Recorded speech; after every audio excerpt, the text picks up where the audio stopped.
So I brought you a story the other week where people over in the state of Nevada were effectively snitching on their fellow road users. In that case, for using cars that are registered out of state for things that should only be used in the state of Nevada itself. But now let's go to the other end of the country, to New York City, the Big Apple.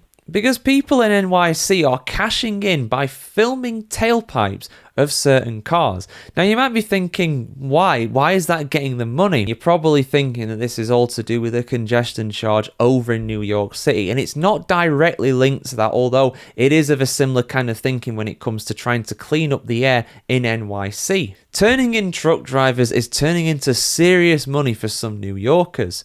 A New York City program that pays residents to film idling trucks and buses has quietly minted a small group of six-figure bounty hunters, with a few raking in close to $1 million for catching violators, according to the New York Post.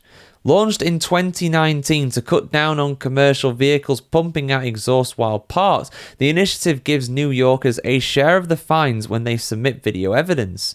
Participants get 25%, ranging from $350 to $2,000, and they can earn up to half if they pursue cases through the city's administrative courts. With roughly 95% of complaints upheld, a handful of residents have turned this into a side hustle boom.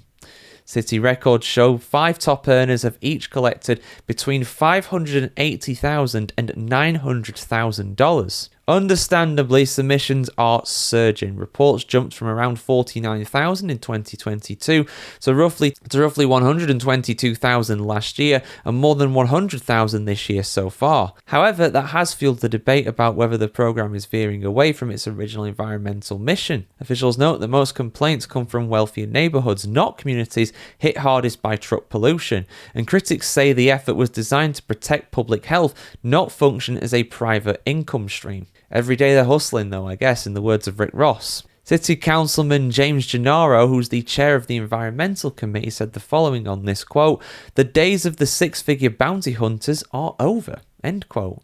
So what are they doing to actually change this? Well, proposed reforms would limit payouts, tighten rules to prevent people from turning idling reports into full-time work.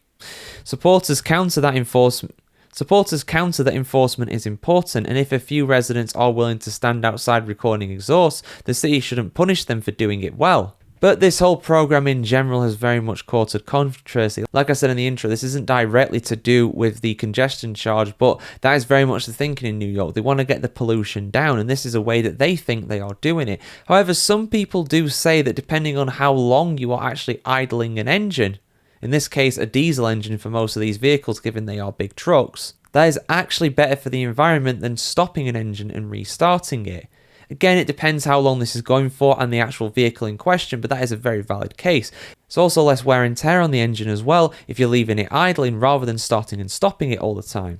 So with that, some people are saying this is very much a waste of taxpayer money, but from the side of the people that are actually going and getting this money, you know, New York is a very expensive place to live. If you dangle that kind of carrot of people being able to earn that kind of money, they will very much go for it. Even the ones in wealthier neighborhoods, if they do it well, if they get some high-tech camera equipment, if they're able to go out and find these, it's a law that the city has, of course, encouraged, so you can't blame people for wanting to do it. And as well, if you reduce the financial incentives of doing so, some people might say, well, that will stop the richer people from doing it because it won't be worth their time, and the relatively poorer people will still do it.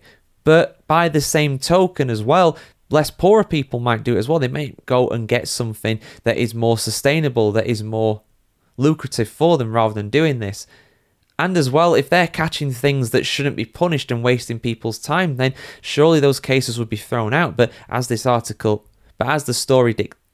story explained, around 90% of these are upheld, so 9/10 of them are actually violations that the city deem worthy of a fine. So guys, let me know your thoughts in the comments below. I think this is a bit of a dumb law to begin with, if I'm being totally honest, but you can't blame the people for wanting to go out there and earn some extra dollars. Most people would do the same thing. If you bring that to any city around the world, they would do the same thing. It's up to the lawmakers to actually make some laws that work properly. And this one probably isn't one of them, although it's achieving its aim. Some people will say it's to get more revenue for the city, and it's very much doing that. So is it working?